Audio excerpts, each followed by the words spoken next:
This is a short admin video on how to set up repeating events and once-off events. We're going to use the demo, so we're going to log in as an admin user. Basic users can't actually do this. You need events access. You either need to be a super admin or have access to manage events. You can do that by going into the users and managing their events permissions. But we're going to log in as an admin user. You can see we have events here, which are showing us all the currently created events, but we also have repeatable events. So let's open that up. We have 2 repeatable events here already. We've named them, they're turned on, and we've got the regularity and things. Let's create our own though. Let's create our, for instance, let's create a youth group event every Friday. It's turned on. Let's create the regularity happens every week at, let's say, 6 p.m. on a Friday. And it usually goes, let's turn off Sunday, usually goes for about 2 hours. And that's basically all that's required.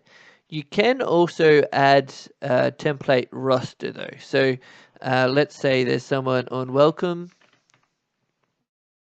You can select certain groups of users.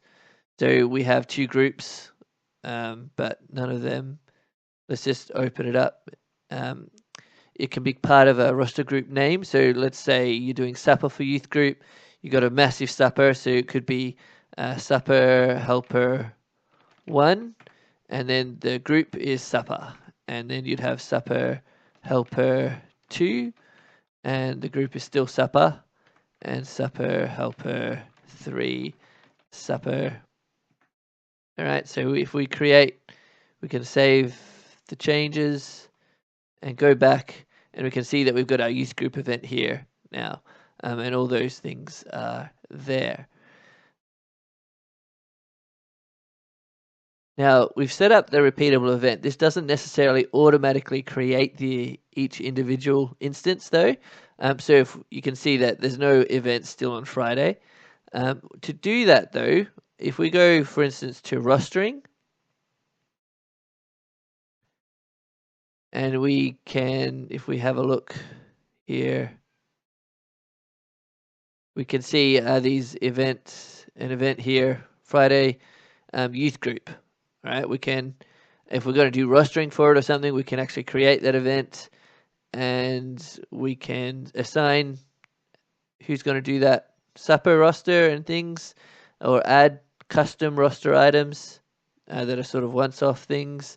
We can create an event plan, so it could be a service, like an order of service style thing, or things like that.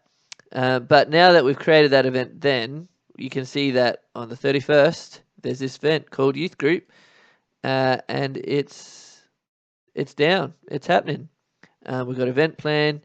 You can also do attendance and things, but we'll talk about that in another video.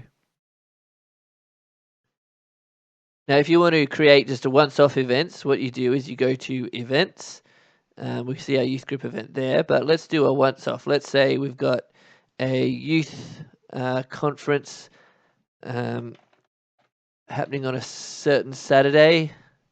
Let's say it's the 1st of Feb. It's starting at 5 p.m. and it finishes at 7 p.m. That's all we need to do. Save it. Done. You can add a roster, an event plan, etc. But you just go to calendar. You can see on the 1st, youth conference.